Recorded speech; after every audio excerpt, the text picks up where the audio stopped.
Así que mientras hago el recuento de nuestra serie hasta ahora, pues yo le voy a pedir a Ricardo, a Minela y a Dalisa que pasen al frente y se preparen para ayudar en la lectura del pasaje de hoy. En Jerusalén, aproximadamente en el año 30 después de Cristo, Jesús muere en la cruz. Él resucita en el tercer día y entonces Él asciende a los cielos. 50 días después de la resurrección de Jesús, el Espíritu Santo cae en los apóstoles y eso les da poder, les da propósito y les da un plan. Y este gozo ocasiona el nacimiento de la iglesia cristiana. Y con ese poder del Espíritu, Pedro predica el primer sermón de la iglesia cristiana y como consecuencia 3,000 almas son transformadas. Este arrepentimiento masivo pues causa que la iglesia en sus comienzos camine en un sentido inusual de unidad, una unidad que no se da normalmente. Y entonces el gozo que ellos experimentan como resultado de esa unidad crea un sentido de comunidad.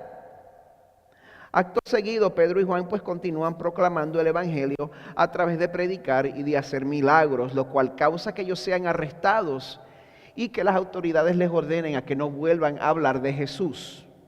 Ellos, por supuesto, no se someten a esa orden y como consecuencia de no someterse a esa orden, como 5,000 personas más, 5,000 hombres más, se añaden a la fe cristiana. En ese momento nos damos cuenta de que hay unas fuerzas externas y hay unas fuerzas también internas amenazando la unidad de la iglesia. Hace un par de semanas vimos como una pareja prominente en la iglesia, ellos tratan de mentir en cuanto al dinero que querían donar a la iglesia y Dios los juzgó rápidamente, los mató en el acto.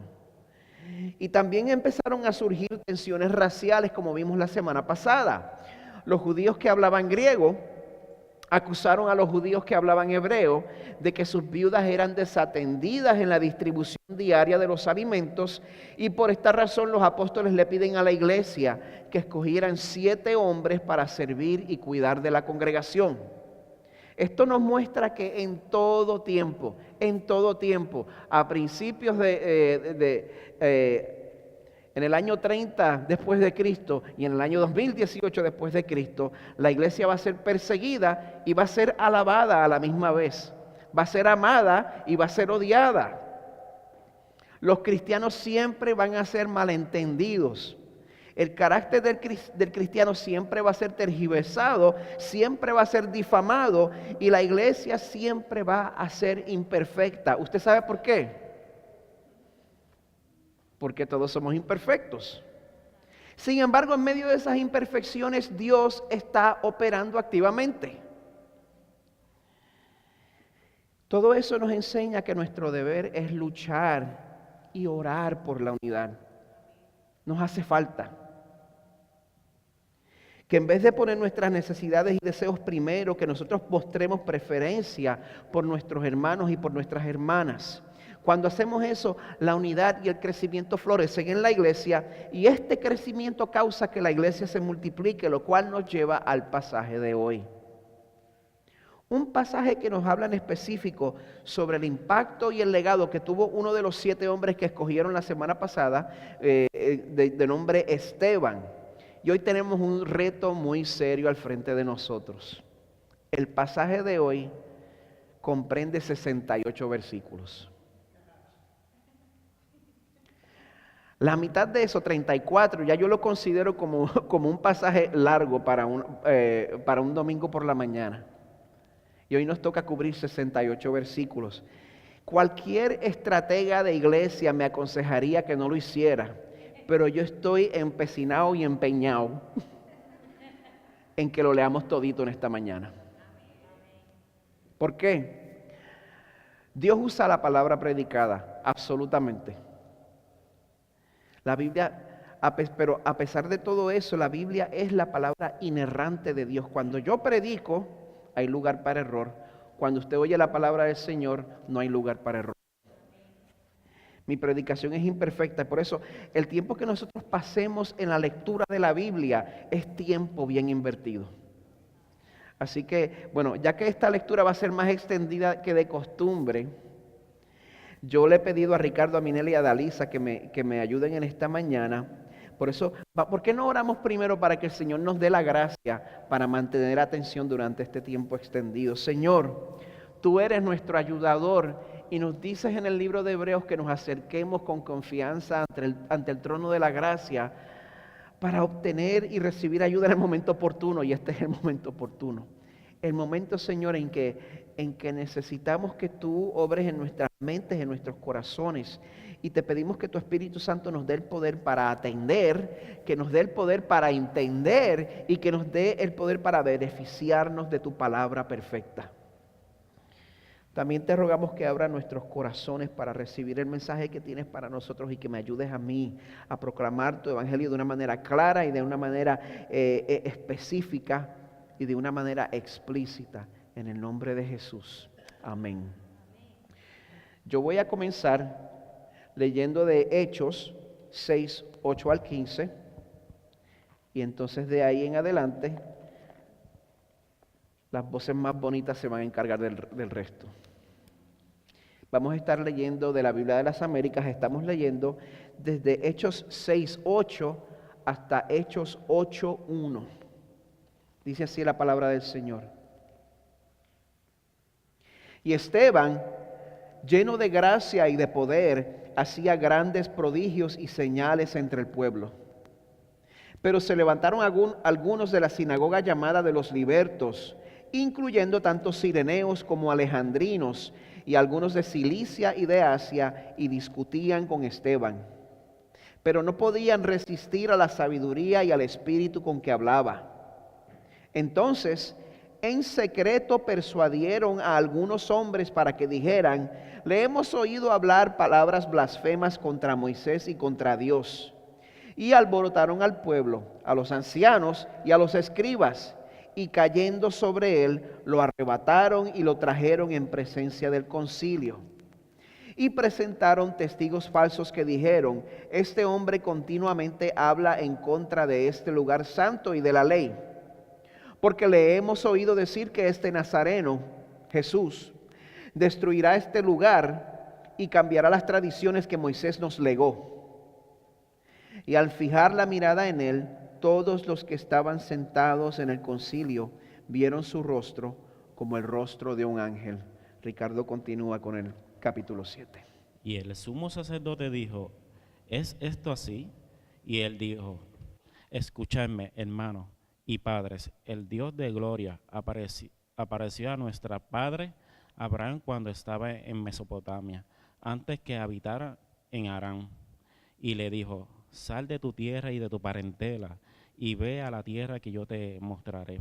Y entonces él salió de la tierra de los caldeos, y se radicó en Harán. Y de allí, después de la muerte de su padre, Dios los trasladó a esta tierra en la cual ahora vosotros habitáis. No le dio en ella heredad, ni siquiera la medida de la planta del pie. Y sin embargo, aunque no tenía hijos, prometió que se le daría en posesión a él y a su descendencia después de él. Y Dios dijo así: que su descendiente sería extranjero en una tierra extraña y sería esclavizado y maltratado por 400 años. Pero yo mismo juzgaré a cualquier nación de la cual sea esclavo, dijo Dios. Y después de eso saldrá y me servirán en este lugar. Y Dios le dio el pacto de la circuncisión. Y así Abraham vino a ser el padre de Isaac, y lo circuncidó al 8º día. Y Isaac vino a ser el padre de Jacob, y Jacob de los 12 patriarcas. Y los patriarcas tuvieron envidia de José, y lo vendieron para Egipto. Pero Dios estaba con él, y lo rescató de todas sus aflicciones, y le dio gracia y sabiduría delante del faraón, rey de Egipto. Y lo puso por gobernador sobre Egipto y sobre toda su casa. Y entonces vino hambre sobre todo Egipto y Canaán, y con ella gran aflicción. Y nuestros padres no hallaban alimento. Pero cuando Jacob supo que había grano en Egipto, envió a nuestros padres allá a la primera vez. En la segunda visita, José se dio a conocer a su hermanos, y conoció a Faraón el linaje de José. Y José envió mensaje, mandó a llamar a Jacob, su padre, y a toda su parentela, en total 75 personas. Y Jacob descendió a Egipto, y allí murió él y también nuestros padres. Y de allí fueron trasladados a Siquem, y puesto en su sepulcro, que por una suma de dinero había comprado Abraham a los hijos de Amor y en Siquem. Pero a medida que se acercaban el tiempo de la promesa de Dios, había confiado en Abraham, el pueblo crecía y se multiplicaba en Egipto, hasta que surgió otro rey en Egipto que no sabía nada de José. Este rey, obrando con astucia contra nuestro pueblo, maltrató a nuestros padres a fin de que expusieran a la muerte a sus niños para que no vivieran. Y fue por este tiempo que Moisés nació.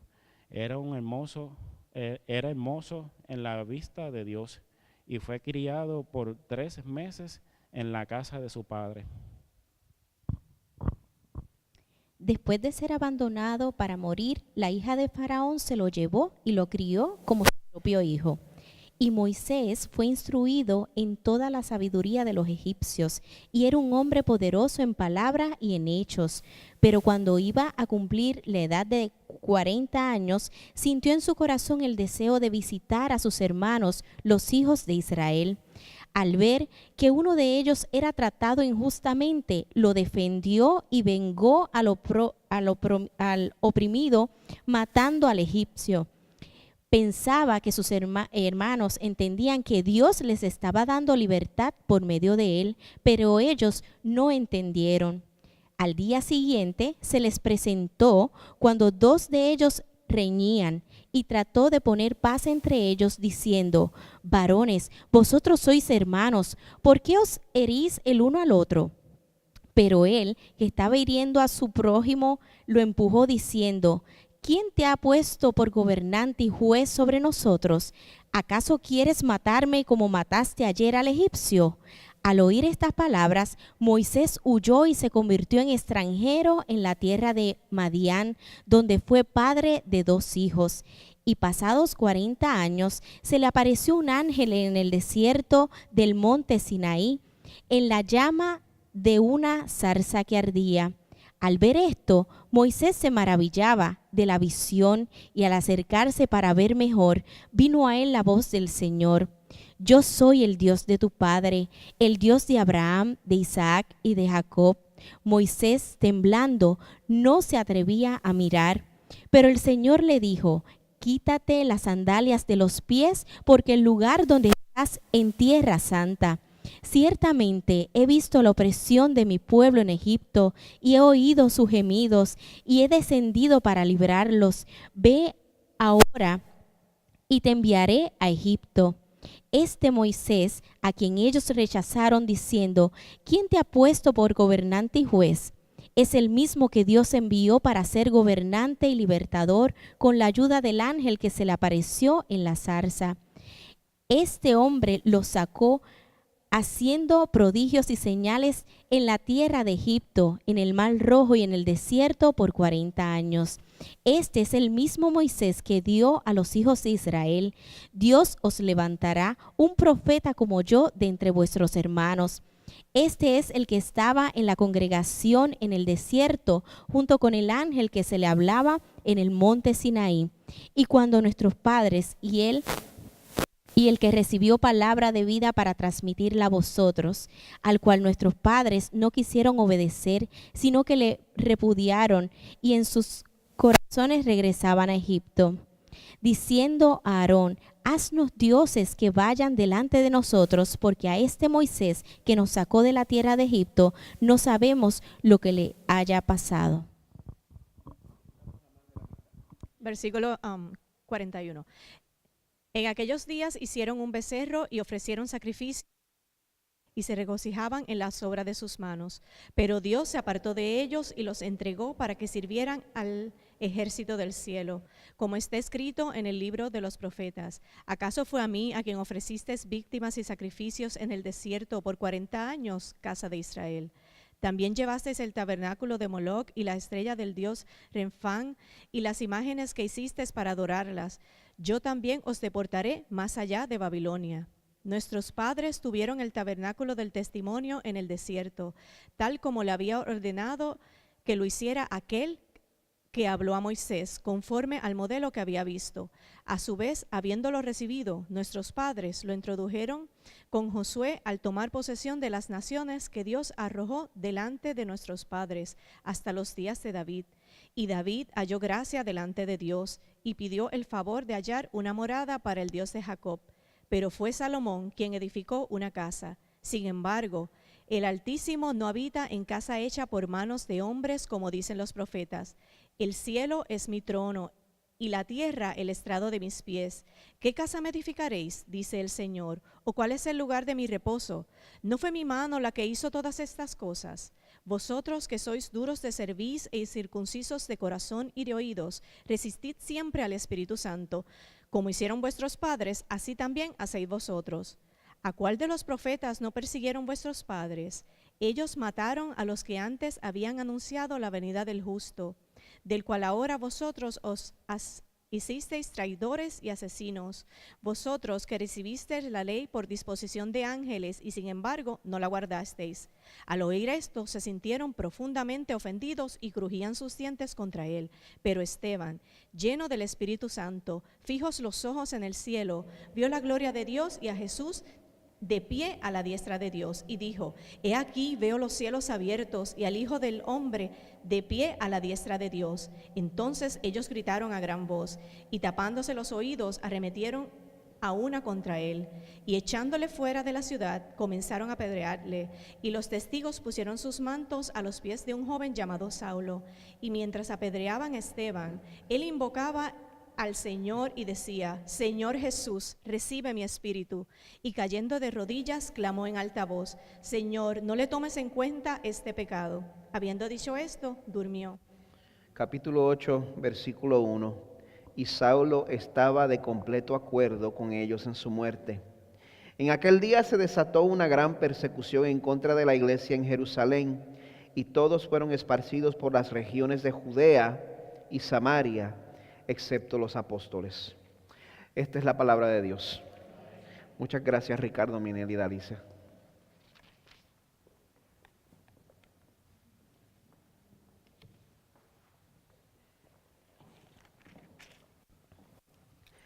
Si le preguntas a cualquier persona cuál es la diferencia entre un amigo cercano y alguien de la calle, estoy seguro que te van a decir lo mismo que yo diría. La persona que yo considero un amigo es alguien que no solo sabe quién yo soy, sino que también sabe lo que es importante para mí, sabe lo que me apasiona. Y si prestamos atención, la mayoría de la gente nos deja saber qué es lo que ellos consideran de mayor importancia en sus vidas. Hay un chiste de que los veganos siempre te lo dejan saber a 5 minutos de conocerte. Por eso que yo considero a los presbiterianos los veganos del cristianismo, pero bueno, ese es otro chiste. Mejor vamos a seguir. Pero la mayoría de la gente nos deja saber qué es lo que es importante para ellos. Y esto es algo que nosotros podemos hacer hasta con personas famosas. Si usted es más o menos de mi edad, si usted fue joven en la década de los 80, que fue la mejor década para ser joven, ¿verdad? Muy bien. Estamos viejos ya. Bueno, si usted es de mi edad, quizá usted se acuerda de los esfuerzos que hicieron muchos artistas por ayudar a varios países en África. Y quizá también sabe que esa causa fue muy importante para el cantante británico Bob Geldof. Él encabezó muchas iniciativas famosas en ese tiempo Y hoy en día, mucho después del fin de su carrera como músico, él todavía sigue activo en esa causa. Otro músico que quizás es más conocido, pues por supuesto es el cantante de la banda U2, conocido por su nombre artístico Bono. A él también se le conoce por la pasión que tiene por encabezar iniciativas para aliviar la pobreza en muchos países subdesarrollados. Ahora, muchas veces las cosas que nos importan, las cosas que nos apasionan, tienen que ver con aflicciones que tenemos que pasar personalmente. Como en el caso del actor Michael J. Fox, quien está luchando en contra de la enfermedad de Parkinson.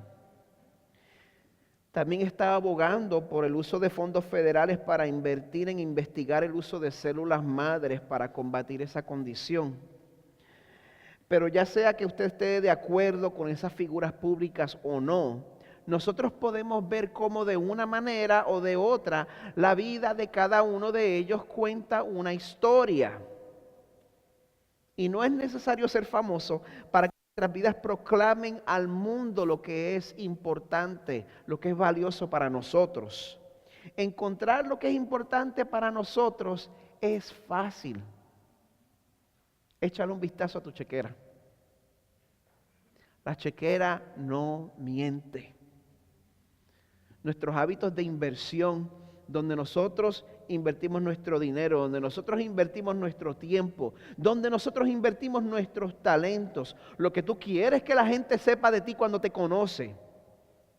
Por más que te llenes la boca diciendo otra cosa, todo eso revela la pasión de tu vida. Todo eso revela cuál es tu Dios verdadero muchas veces. Todo eso cuenta la historia central de tu vida. Por eso la pregunta de esta mañana es simple: ¿qué historia cuenta tu vida? Es importante que nos hagamos esa pregunta porque la historia que cuenta nuestra vida determina el tipo de legado que nosotros vamos a dejar a las generaciones que están por venir. En el pasaje de hoy, a través de Esteban, vemos una persona que va en contra de la corriente de un mundo que nos quiere presionar a vivir a medias para nuestro Señor. Esa es la presión que nosotros encontramos día a día. El mundo no quiere que nosotros nos entreguemos de lleno a nuestro Señor. Pero a través de su valentía, a través de su paz, cuando se convirtió en el primer mártir del cristianismo, Esteban nos va a mostrar hoy cómo Jesús transforma nuestras vidas de un tesoro que guardamos a un tesoro que ofrecemos libremente. Lo que el pasaje de hoy nos muestra primero es la sabiduría que caracterizaba a Esteban. En Hechos 6:8, donde empezamos hoy, nos dice que Esteban, quien había sido uno de los 7 hombres escogidos para servir a las viudas de los judíos griegos, él no se puso a esperar que le rogaran, sino que la llenura del Espíritu que él tenía significaba que ya él era un hombre, como dice el verso 8, lleno de gracia y de poder, que hacía grandes prodigios y señales entre el pueblo. Hay gente que no quiere servir si no es desde una posición de poder. Pero Esteban nos deja que ver que no hay que esperar a estar en autoridad para ser de servicio y ser de bendición. No hay que esperar. La oportunidad es ahora mismo. Pero lo trágico de este asunto es que fueron precisamente los judíos griegos que él estaba sirviendo que se le pusieron en contra. Verso 9. Se levantaron algunos de la sinagoga llamada de los libertos. Aparentemente eran esclavos que habían sido liberados, incluyendo tanto cireneos como alejandrinos, el mundo griego, y algunos de Cilicia y de Asia, y discutían con Esteban. Para que sepan, de Cilicia salió Pablo. Es muy probable que él estaba dentro de ese grupo de personas que estaba contendiendo con Esteban. Pero no podían resistir a la sabiduría y al espíritu con que hablaba. Pero el problema de este grupo de judíos era que ellos no estaban interesados en recibir la verdad. Ese no era el interés de ellos. Ellos estaban interesados solamente en mantener el status quo y ellos no iban a permitir que nada se interpusiera entre ellos y el dominio que querían retener, el poder que ellos querían ejercer. A ellos lo que les interesaba era mantenerse en poder. Y esas ansias que ellos tenían por retener el poder, esa era la historia de sus vidas. Esa era la historia que sus vidas contaban. De igual manera que uno lo ve en Facebook. Cuando uno se mete en esos debates donde nadie gana lo último. Cuando por fin acorralas a la persona que lo que quiere es ganar, aunque no tenga la razón. Cuando por fin lo acorralas y se queda sin argumento alguno. Cuando no tienen la verdad de su lado, pues entonces recurren a asesinar el carácter de su adversario. Y de ahí es que sale la calumnia que los judíos riegan sobre Esteban. Pero antes de hablar de esa calumnia, yo quiero que no se les pase por alto. No sé si han notado lo mucho que este proceso legal se parece al proceso legal que pasó Jesús. ¿Se han dado cuenta de eso? De todos los paralelos que hay. Si se fijan, va a haber muchas cosas en común y vamos a tratar ese tema luego. Pero por ahora, bueno, vamos a volver al caso que le fabrican a Esteban. En los versos 11 al 14, los adversarios de Esteban, dice, en secreto persuadieron a algunos hombres para que dijeran, le hemos oído hablar palabras blasfemas contra Moisés y contra Dios. Pues así es como únicos pudieron alborotar al pueblo y a las autoridades, los traen al concilio, posiblemente el mismo concilio donde Jesús tuvo que comparecer. Pues ahí continúa el desfile de testimonios falsos en contra de Esteban, donde se le acusaba de hablar, como dice el verso 13, en contra de este lugar santo y de la ley. Porque le hemos oído decir que este Nazareno Jesús destruirá este lugar y cambiará las tradiciones que Moisés nos dejó. Pero por más que ellos hablaran, en el corazón de ellos no estaba honrar el legado de Moisés, eso no les importaba. Porque en el momento en el verso 15 que ellos ven que el rostro de Esteban estaba brillando como el rostro de un ángel, ellos debieron haberse dado cuenta que el mismo Dios que se le había aparecido cara a cara a Moisés y había causado de igual manera que su rostro brillara en Éxodo 34, era el mismo Dios que por medio de esta señal estaba respaldando las palabras de Esteban. ¿Ven la conexión? Ellos debieron haberse dado cuenta de eso. Pero la verdad era una simple inconveniencia que ellos se querían sacar del medio. Y a pesar de esa señal que debió haber hablado a gritos, el sumo sacerdote no se inmutó. Y en Hechos 7:1 dice, esto así, confronta a Esteban. Aquí caería bien una música de suspenso como un drama de corte. Pero lo que está pasando aquí pues no fue ningún chiste, fue la vida valiosa de un hombre, de Dios, estaba en juego. Es por esa razón que Esteban presenta la defensa que vemos entre los versos 2 al 53. Obviamente no nos vamos a meter a través de toda esa defensa en detalle, pero como se dan cuenta, él da un recuento del Antiguo Testamento que mostraba que él sí sabía su Biblia, que él sí conocía sus escrituras y que sí tenía un conocimiento ortodoxo y correcto de las escrituras. Eso no sucede si usted no estudia la Biblia. un comentario por el lado. Para que nosotros podamos tener ese tipo de conocimiento, es necesario que tengamos un hábito de estudio de la palabra del Señor. Ahora, aunque se sobreentiende que hubiera sido imposible que Esteban se hubiera defendido de esa manera si él no hubiera sido una persona estudiosa de la Biblia previamente, se sobreentiende eso. Yo quiero que sepamos que la manera en la que él presenta su defensa es brillante y es sobrenatural.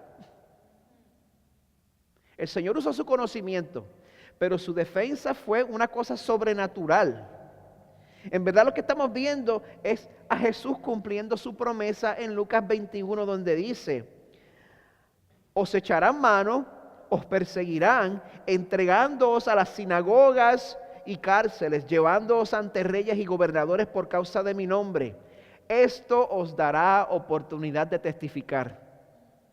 O sea, aprovecha tu persecución para predicarle a tu perseguidor, a tu acusador, quizás a tu verdugo. Por tanto, proponed en vuestros corazones no preparar de antemano vuestra defensa, porque yo os daré palabras y sabiduría que ninguno de vuestros adversarios podrá resistir ni refutar. Y esto era lo que estaba pasando aquí efectivamente. Esteban termina predicando un sermón en el cual él toma todas las vacas sagradas de los judíos y hace hamburger. Medium rare. ¿Qué hora es? Ya pronto. Él les deja saber a las autoridades en el templo que si ellos en verdad prestaran atención a esas escrituras que ellos decían tanto que veneraban, si ellos de verdad hubieran prestado atención, ellos se habrían dado cuenta de que la presencia de Dios, número uno, no podía ser confinada a un templo. Que ese templo que tanto ellos veneraban no podía contener la presencia de Dios. Se darían cuenta de que Dios estaba tratando con su pueblo mucho antes de la existencia de la ley de Moisés. Y se darían cuenta de que las personas centrales del judaísmo, como Moisés, todos eran en verdad figuras y eran símbolos del Salvador verdadero que Dios había prometido y había cumplido en Jesús. Pero ellos no lo reconocieron porque ellos preferían dejar las cosas como estaban. Pues entonces ahí se vira la tortilla y de ahí es que sale la acusación ahora de Esteban en contra de sus acusadores. Él les deja saber que en verdad él no era el que estaba en juicio, sino que los que estaban siendo enjuiciados eran ellos mismos. Y yo no sé, parece que el estratega de iglesia que no habló conmigo tampoco habló con Esteban aquí sobre cómo predicar un mensaje, porque aquí él no terminó con un llamamiento, con el piano tocando, diciéndole que pasaran al altar para orar la oración del pecador. Yo no veo que él haya hecho eso en este momento. Él termina su sermón dejándole saber que los que estaban bajo juicio eran ellos, y ahí lo terminó. El verso 51 le dice: vosotros que sois duros de cerviz. Usted se da cuenta del tipo de insulto que eso es. Usted se da cuenta que básicamente él les está diciendo que son ganado. Ganado.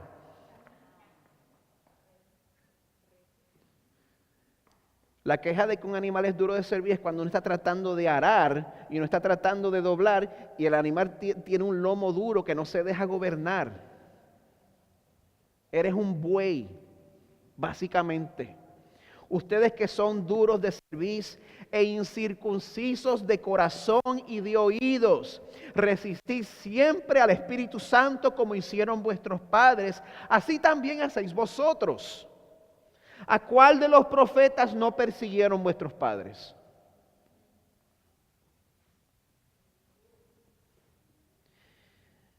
Trágicamente, el concilio estaba siendo obtuso de mente.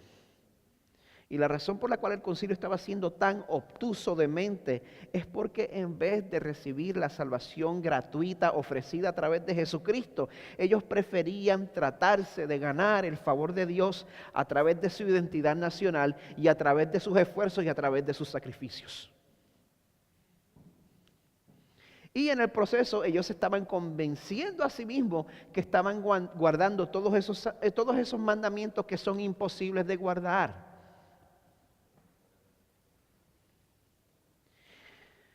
Pero esa identidad nacional, en vez de ser ocasión de salvación, los hacía más culpables delante de Dios. Porque como dice el verso 53, Israel había recibido la ley por disposición de ángeles y sin embargo no la guardasteis. Pues en este punto, la reacción del concilio es súper interesante. Ellos reaccionan como salvajes. Al oír esto se sintieron profundamente ofendidos y crujían los dientes contra él. Usted se imagina la ira intensa que ellos debieron haber estado sintiendo en este momento. Eso fue lo único que les quedó por hacer. No podían hacer más nada, porque ellos no podían refutar la sabiduría hermética de Esteban. De igual manera, cuando Jesús compareció delante de este concilio, en Mateo 26, 64, Jesús le dijo al concilio: desde ahora veréis al Hijo del Hombre sentado a la diestra del poder de Dios y viniendo en las nubes del cielo. Jesús le dijo eso al concilio. Y estoy seguro que no debe haber sido un buen recuerdo cuando Esteban de momento les dice en el verso 56, he aquí veo los cielos abiertos y al Hijo del Hombre de pie a la diestra de Dios. Le tiene que haber caído como piedra. Bueno, sabemos que de hecho no les gustó. El verso 57 nos dice que los miembros del concilio gritaron a gran voz y tapándose los oídos arremetieron a una contra él. Ya aquí se cansaron de fingir que estaban en medio de un debate. Y aquí se notó quiénes eran ellos. Y los tiempos difíciles siempre muestran lo que verdaderamente hay en nuestros corazones. Estos líderes del concilio, ellos estaban tan interesados en no rendir su poder. Ellos lo que querían era agarrarse de ese poder y no soltarlo a ninguna costa. Estaban tan interesados en no rendir su poder que a ellos no les importó cometer la injusticia y la barbaridad que cometieron en contra de Esteban. Y esto no fue una ejecución estructurada ni controlada. Lo apedrearon. Inclusive en las regiones del mundo donde todavía sucede eso, que todavía apedreen a personas, hay cierta estructura que seguir. Eso no fue el caso aquí. Eso fue una turba que se lo llevó, lo arrastró, lo sacó de la ciudad. Y matar a alguien a través de apedrearlo es un proceso largo, doloroso.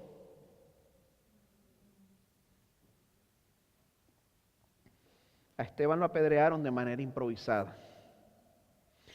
Algo bien interesante es que el verso 58 también dice que los testigos pusieron sus mantos a los pies de un joven llamado Saulo. Sabemos que él eventualmente viene a ser el apóstol Pablo. Y por lo que sabemos de él, a pesar de que era un joven aquí, él era una persona tan brillante que en este momento ya él era probablemente un líder entre los judíos griegos. Él era uno de ellos. Y es posible que todo esto haya sido su idea. Pero estoy seguro que Saulo no estaba preparado para presenciar la muerte de Esteban, quien en medio de su tortura, como dice el verso 59, decía: Señor Jesús, recibe mi espíritu. Y cayendo de rodillas, clamó en alta voz: Señor, no le tomes en cuenta este pecado. Habiendo dicho esto, durmió. Los hijos del Señor mueren de manera diferente, aún en medio de la injusticia. Señor, recibe mi espíritu. No les tomes en cuenta este pecado. ¿A quién les recuerda eso? ¿Les suena a alguien que conocen? La historia que contaba la vida de Esteban estaba tan llena de Jesús que hasta en su muerte apuntó a su Salvador. ¿Saben que también en ese momento la soberanía de Dios se hizo evidente?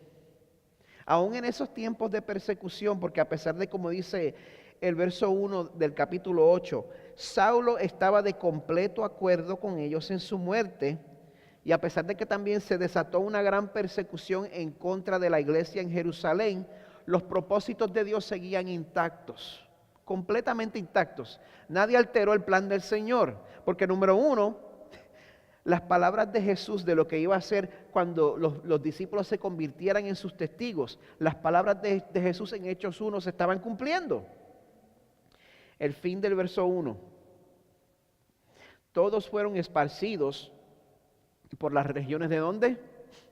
De Judea, Samaria. Estaban obedeciendo exactamente lo que Jesús había determinado, excepto los apóstoles. Y número 2, cuando Saulo eventualmente se convierte en seguidor de Jesús, yo me pregunto, estas son cosas que estamos especulando aquí todos, pero yo me pregunto qué impacto la muerte de Esteban habría tenido sobre su vida, si él estuvo ahí para presenciarla. Yo digo eso porque después de su conversión, Pablo mostraba la misma actitud de Esteban en cuanto a lo que él consideraba como valioso. Filipenses 3. Todo lo que para mí era ganancia, mi estatus, mis logros, mis estudios, todo lo que para mí era ganancia, lo he estimado como pérdida por amor de Cristo. Y aún más yo estimo como pérdida todas las cosas en vista del incomparable valor de conocer a Cristo Jesús mi Señor, por quien lo he perdido todo y lo considero como basura a fin de ganar a Cristo.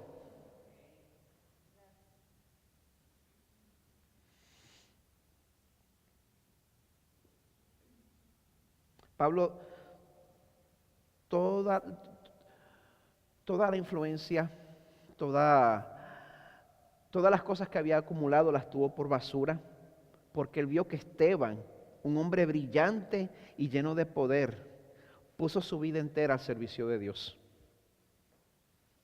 Y este tipo de afirmación a mí me hace preguntarme si Jesús tiene este mismo valor para mí. Y si usted me ve a mí preguntándome algo, usted se lo debería preguntar también. ¿Tiene Jesús este mismo tipo de valor para mí? ¿Estamos dispuestos a dejar a un lado todas las cosas a través de las cuales acarreamos reputación y respeto de las personas? Y estamos dispuestos a poner nuestras vidas en las manos del Señor. Nuestra tendencia natural, ¿sabe que su tendencia natural es rechazar a Jesús? La de todos nosotros aquí. Así somos de fábrica. Y a través del juicio de Esteban, los líderes judíos estaban rechazando a Jesús por segunda vez. El pastor de la iglesia The Village, uno de los recintos en Denton, Texas, de nombre Bo Hughes, escribe lo siguiente: el llamado a nosotros hoy, igual que el llamado de Esteban a sus acusadores y asesinos, es el mismo. No volvamos a rechazar a Jesús, entregándonos a una historia deforme y a un falso Señor. ¿Qué historia cuenta tu vida? ¿La historia más importante de todos los tiempos? ¿O te estás entregando a una historia menor, a una historia deforme? Examina tu vida, pregúntate, ¿cuál es la historia principal que tu vida está contando? ¿Estás agarrándote de tradiciones? ¿Estás tratando de ganarte a Dios a través de tus buenas obras y de tu activismo social?